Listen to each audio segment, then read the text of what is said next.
Who knows what evil lurks in the hearts of men? The shadow knows.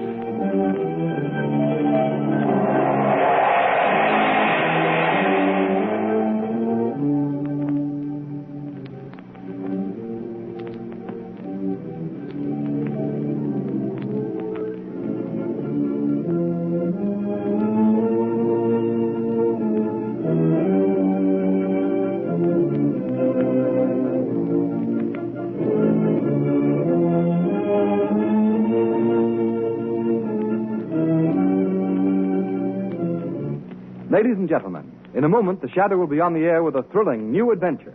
But first, let me tell you about a new kind of tire that makes wet weather driving safer than you've ever dreamed possible. It's the new Goodrich Silvertown tire with the Lifesaver tread.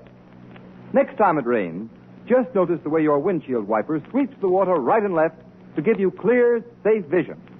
Well, that's how the amazing Lifesaver tread on the new Goodrich Silvertown tire performs on a wet road.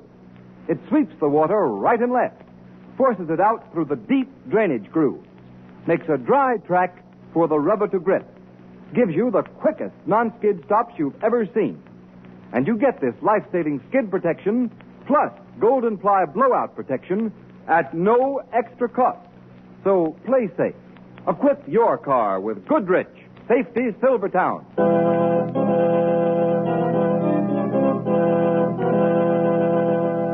Shadow, Lamont Cranston, a man of wealth, a student of science, and a master of other people's minds, devotes his life to righting wrongs, protecting the innocent, and punishing the guilty. Cranston is known to the underworld as the Shadow. Never seen, only heard. The Shadow's true identity is known only to his constant friend and aide, Margo Lane. Today's story, The Tomb of Terror.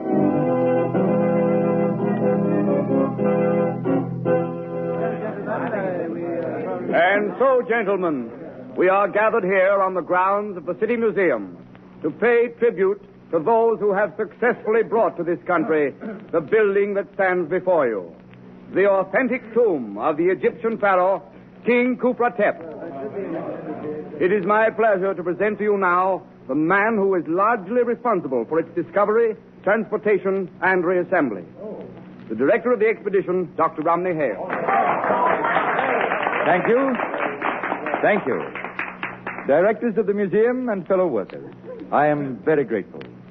It has been through your cooperation that this work has been made possible, although perhaps we owe a vote of thanks to good King Khufra-Tep himself.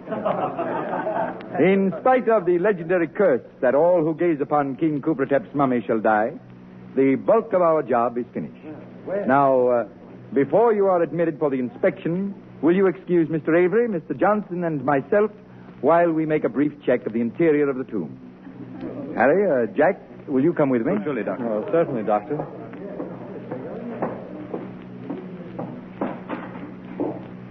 Well, gentlemen, how does the place look to you? Why, Doctor, you've done an amazing job. It looks exactly as it did when we first unearthed it in Egypt. Thank you. Would you like to pay your respects to His Majesty? Oh, indeed I would, Doctor. Very well. Will you help me with the lid of the mummy case? Oh, sure. There you are. Khufra-Tep the King, Lord of Egypt. My, magnificent face. Yes, wonderfully preserved. We are defying the ancient curse by looking upon that face. Oh, come, Dr. Hale. Surely you don't believe Look.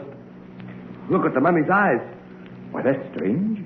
They seem to glow. Yes, I see it, too. A sort of unearthly light. What is this, Doctor, a trick? No, gentlemen, I give you my word. I don't know what it could be. The light's growing brighter. I don't like this. It's uncanny. Close that case. Let's get out of here, Doctor. I can't understand it. If we hadn't all seen it, I would... Dr. Hale, what's the matter? Take his arm, Jack. Let's get him outside. Where did you... What's wrong? What's the matter with Dr. Hale? I don't know. He suddenly collapsed. He was... Jack, what's the matter with you? Someone get a doctor, quick. These two men are very ill. Harry, what happened in there? Well, Mr. Rafferty, I was... Harry! Catch him. He's falling. Harry. Look. Here, man, tell me what happened. Mr. Rafferty, it was... The eyes. Yes. It's King Confidante. Curse.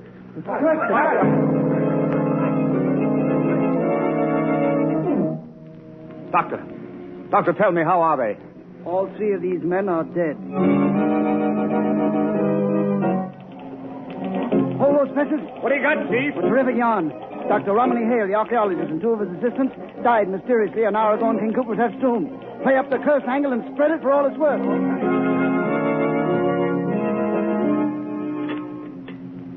Dry soup, cream on the side. Some of those donuts, too, please. Oh, donuts? Lamont, do you suppose we can dunk? Certainly, Margo. Lunch wagon etiquette not only allows dunking, it encourages it. Here's your donut, Chief. That'll be 26. Here you are. Let's keep the change. Thanks. Say, Bud, is there anything new on them guys that kicked off over at that coffee, the kipper, that Egyptian king? No, nothing new. Hey, how about my ham on rye? Right with you. What do you make of that tomb affair, Lamont? Most amazing. And the newspapers are playing up the superstition fallacy.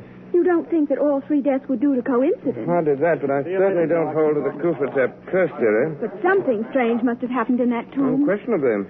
According to the newspaper reports, one of the three men before he died was heard to mutter something about eyes, terrible eyes. And his last words were King Confidant's curse. They were undoubtedly terrified by something they saw in there. They did not die of fear. Oh, I know. According to the doctors, they all died natural death. Yes, that's quite true. One of pneumonia, one of typhoid, and one of heart disease. That's the way the doctors had to write their death certificates. Perhaps when the truth is known, they'll have to be changed. Changed? What do you mean, Lamont? You finished eating? Oh, yes. Shall we take a walk? Oh, all right, let's go. Good night, boss. Good night. Night. Lamont, what did you mean the death certificates will have to be changed? Three men do not die within seconds of one another of different diseases without a single underlying cause. Oh, that's true. Margot, the mysterious death of those three men has challenged the imagination of the shadow. I must find out the medical details of the deaths of those men. Then you think there's more in it than the papers have printed? I know there is. I can get those details for you. Good. As soon as you have the necessary information, communicate with me. The shadow will await your call.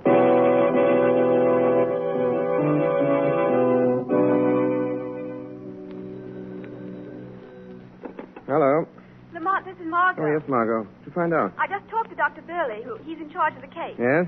He said that the three men actually died, as the paper said, but there was one detail that was not printed. What is that?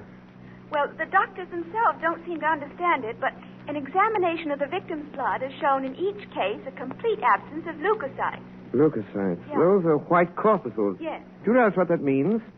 Without white corpuscles in the blood, the human system will have nothing with which to combat disease. No wonder they died. Margot, this is the first key to the mystery. Perhaps the shadow can find the answer to the next question within the museum walls.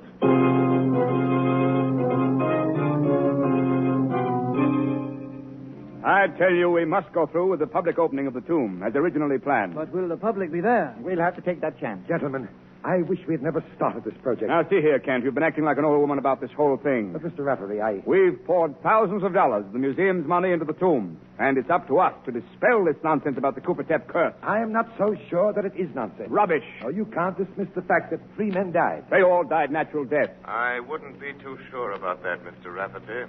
Who's speaking? Who is that? I am called the Shadow. The shadow? I've heard of you. What do you want of us? I've been investigating the deaths of your three colleagues. I've come to warn you that no one must be permitted within the walls of the tomb. Why do you say that? Because anyone who enters may not come out alive. Are you implying that there is truth in the Confidante curse? I am telling you, Mr. Rafferty, I have reason to believe that the name of the curse of Confidante is cold, premeditated murder. Nonsense. Not nonsense, Mr. Stevenson. With all respect to your unsolicited information, we are not going to be intimidated by an unknown voice. Speak for yourself, Mr. Stevenson. I am inclined to respect the shadow's warning. Quiet, Kent. On what grounds, Shadow, do you base your statement? You will have to accept what I've said on faith. I've had enough of this. Wait, Mr. Stevenson. We may learn more. No, I'm going to rid us of this hocus-pocus once and for all. Yes. What do you propose to do, Stevenson? I'm going into that tomb tonight, right now. Don't do that, Mr. Stevenson. I know what I'm doing, Shadow. Well, who'll accompany me? Don't tell me that you're all afraid. Why, no, not at all. But perhaps none of us should be too hasty. Very wisely spoken, Mr. Rafferty. Very well. Then I shall go alone. You are very foolhardy, Stevenson. We shall see. Who has the key to the tomb? I have, Mr. Stevenson, but... Now, give it to me. Mr. Rafferty, can't you persuade him to change his mind? Don't you think, Stevenson, Kent, we might... give me the key. Very well. Here you are. Thank you. Now, wait. We'll accompany you to the door of the tomb. All right. You may be going to your death, Stevenson. I'll chance that. Come along, men. Well, here we are. Have any of you changed your mind? Mr. Rafferty? No, thank you. Hawkins? I prefer to wait outside. I know there's no use asking you, Kent. Don't go in there, Mr. Steve. Something horrible waiting for you in there. Give me that flashlight. I'll find that out for myself. He's in the tomb. Nothing horrible has happened in here yet. Don't touch the mummy case. Why not? Might as well make the investigation complete. Don't, Stevenson. You mustn't. Can't any of you stop him? What can we do? I'm opening the mummy case. We've got to get him out of there. I'll go myself. Here, come back here, Ken. Stevenson! I'm looking at the mummy's face. Hey, that's strange. There's something peculiar here. Come away from that mummy, Stevenson. Kent! Stevenson! I insist that you both come out of there at once. But there's something here that I don't understand. There seems to be... Kent! It's happened. He's choking. Kent, bring him out here. I'm trying to. Here. All right, Stevenson. Here, now just lean on me. Stevenson. Man, what happened? I looked at Gupka. He's dead. He's dead. It's not possible. The shadow was right. Yes, gentlemen. Stevenson ignored my warning. Has perished. This should convince all of you that there is a ruthless killer masked behind the Kufratep curse.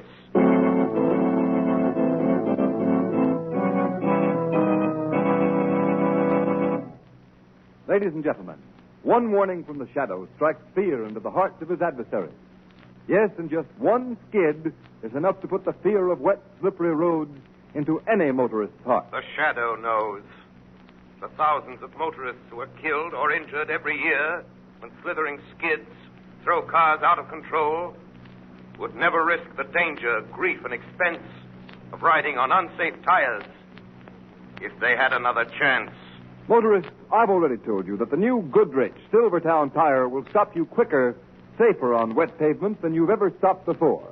But you don't have to take my word for it. Here are the facts. Exhaustive road tests of both regular and premium price tires of America's 6 largest tire manufacturers were made by the nation's largest independent testing laboratory, the Pittsburgh Testing Laboratory. And here's what they found. The new Goodrich Silvertown with Lifesaver tread gave greater skid resistance than any other tire tested. Yes, and that included those tires listed at from 40% to 70% higher in price. The Goodrich Safety Silvertown gave more non-skid mileage than any other tire tested in its own price range. Average 19.1% more miles before the tires wore smooth. That's performance in any car owner's language.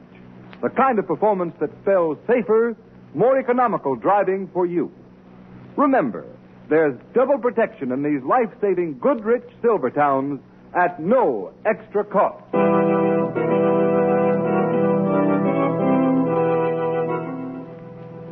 Margo, what did you learn about Stevenson's death? Well, Lamont, the doctors officially called it influenza. What about the blood test? It was the same as the others. The white corpuscles had been destroyed. Just as I thought. That proves that Stevenson was murdered, too, and by the same instrument. But, Lamont, what can that instrument be? It may be a serum, poison gas. I don't know. More important than the killing device is to find the killer's motive. You found out something, Lamont? Not exactly, but I saw a man at the museum about whom I should like to know more. Who is he? Aldous Kent, an assistant curator. I'm sure that he has more knowledge of this affair than he allows himself to show. Why do you suspect him? For several reasons. His apparent concern for Stevenson's safety was a bit overdone. For a scientist, he was surprisingly naive about the Kufratep curse, and most important, in spite of his outward fear, he followed Stevenson into the tomb. I'd like to know more about that man, Margo. And that's where you can help me. Yes, Lamont, but how? By visiting Kent as a newspaper woman. Interview him about his career. Find out whether he's interested in any branch of science other than archaeology.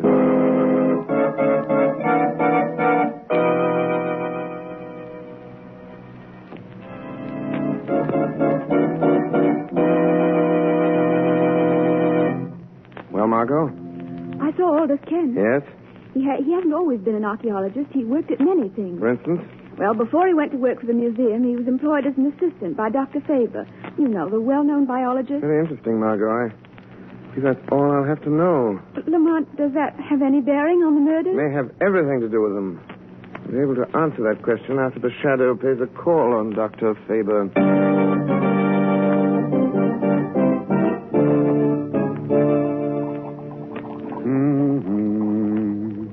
Dr. Faber. Eh? What? Who's that? Don't be startled, Dr. Faber. Who are you? I am the shadow. Are you in this room? I can't see you. I regret that I must remain in the shadows. What do you want? I am seeking information. Well? I would like to have you tell me what you know of Aldous Kent. Kent? Aldous Kent? Well, he worked for me. He was my assistant for several years. Yes, I know that, Dr. Faber. What kind of a man was he? Very efficient laboratory man. Why did he leave your employ? Well, frankly, because he was dissatisfied. Kent was a very moody man. He felt that his work should be more fully recognized. What sort of work did he do? He was active in all the routine laboratory experiments. Can you recall what some of those experiments were? Let me see. Well, he made some really brilliant contributions to our work with the Röntgen ray. That's the X-ray, of course. Yes, I know. Exactly what were those experiments? We were varying the ray to determine its effect on animal life. What was that effect? Well, at one stage of the game, it was destructive. We developed a ray that was capable of destroying the white corpuscles in the blood of the laboratory animals. It's enormously interesting, Doctor. Tell me, does such a ray have the same effect on human beings? Oh, yes, it probably does. Thank you, Dr. Faber. You have given me the solution to the mystery of the Kufratep curse.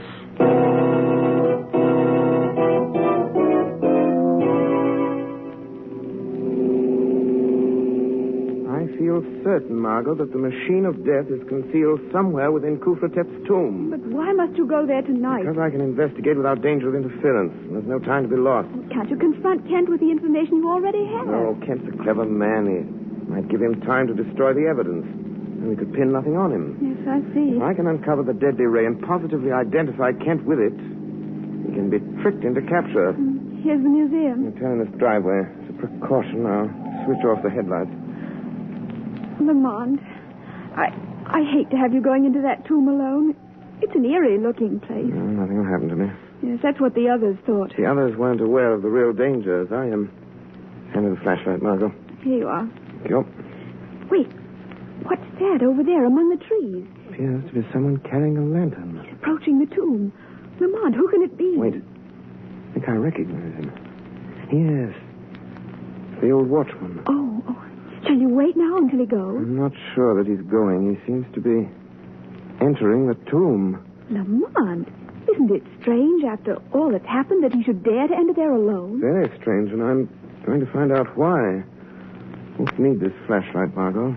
What are you going to do? It is the shadow who will enter that tomb for a little conversation with the old watchman. Shall I wait for you? No. Take the car and return home. Stand by for the shortwave wireless. I may need your help in communicating a message of vital importance.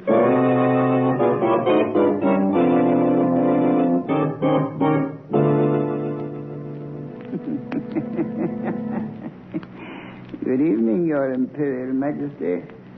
I've come again to see that you are resting well. Your work is nearly done. Only one more to gaze into your eyes. And then... then the vengeance is complete. You have served me well. Who speaks? Who indeed would speak within the resting place of the king? Are you the... Yes. It is I, Kufratep, Pharaoh of Egypt. Oh, Your Majesty. Rise up. You need not kneel in my presence. Yes, Your Highness. Do not tremble. You have nothing to fear. You are not angry? Angry? Why should I be angry toward one who serves my interests? I have come to reward you. To reward me? Yes. But first, I must have an accounting. What do you mean? You must tell me how you brought death to the defilers of my tomb by the curse which bears my name. Oh, the credit is not mine, Your Majesty. Whose then? Aldous Kent. Aldous Kent? Why should he concern himself with me? It is not your vengeance alone that he seeks, but his own as well, and mine. Kent is a great man, but no one will recognize him. They keep him slaving in the museum day after day, doing all the real work. Well, some others get the glory, just as they did to me. And now he's evening his score.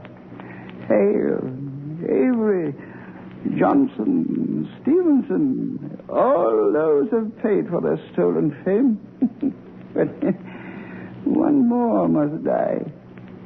Hawkins. And then Kent will achieve the position that is rightfully his. Do you know how Kent destroyed those men? Of course. I helped him, Your Majesty. Yeah, it was clever. So clever. They all scoffed at the legend of your curse, but it was really you who killed them. I killed them? Yeah, no one would dream that within your mummy there lies concealed the generator of the ray. What ray? The ray that shines from your eyes and destroys all who look upon you. Show me how this is done. It's so easy, Your Majesty. Here. Hidden here in the wall is a switch. You see? It is thrown like this. Then whoever approaches the mummy case, as I'm doing, and lifts the lid, so, and gazes into your eyes, the gleam of death shines upon them. Oh, what have I done? I didn't mean to look. I couldn't. Save me. Save me. I cannot save you. Your own evil knowledge has destroyed you. But by your death, you have pointed the way to Aldous Kent's undoing.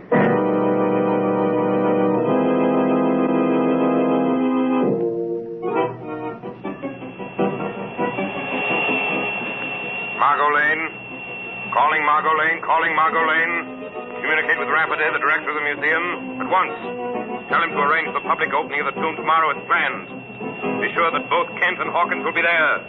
This is important. Margo, tell Rafferty that he must follow my directions implicitly. A man's life is at stake.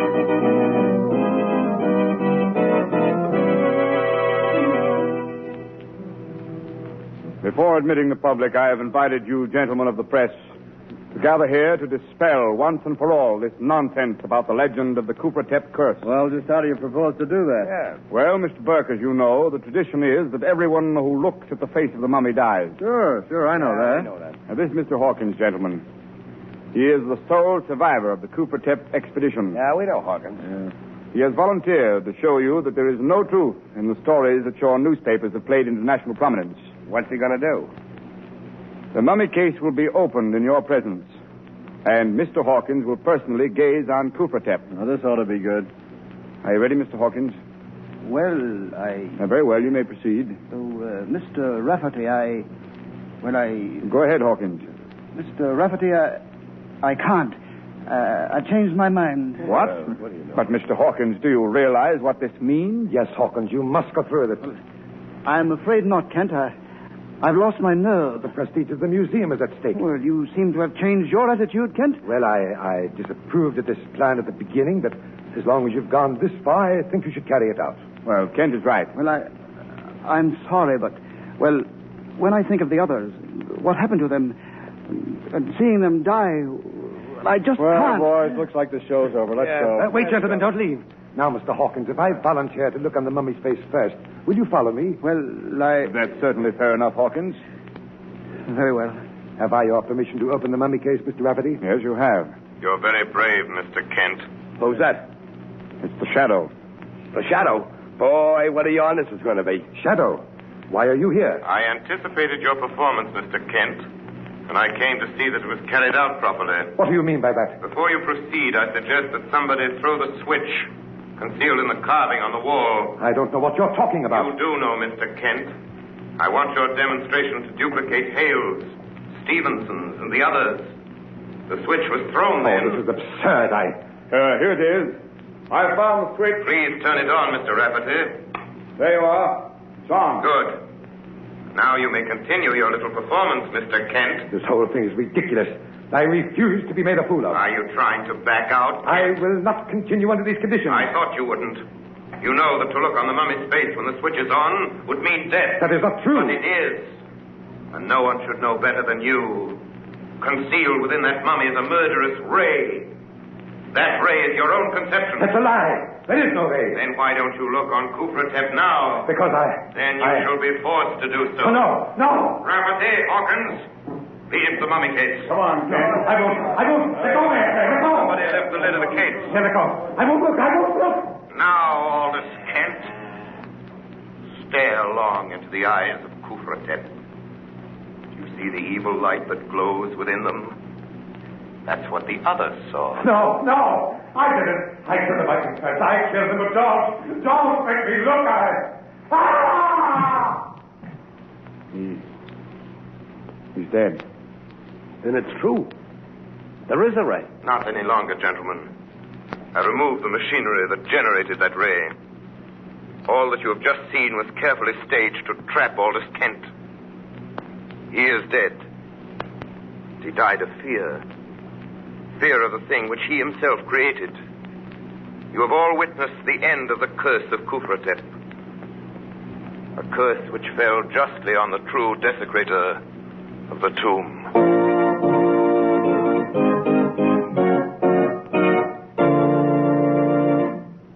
You have been listening to a dramatized version of one of the many copyrighted stories which appear in the Shadow magazine, now on sale at your local newsstand.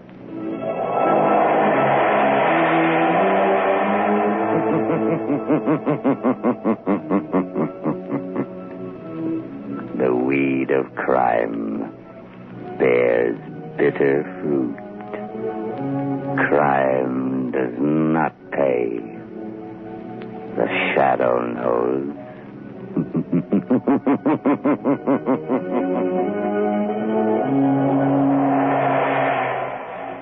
All the characters and all the places named are fictitious. Any similarity to persons living or dead is purely coincidental.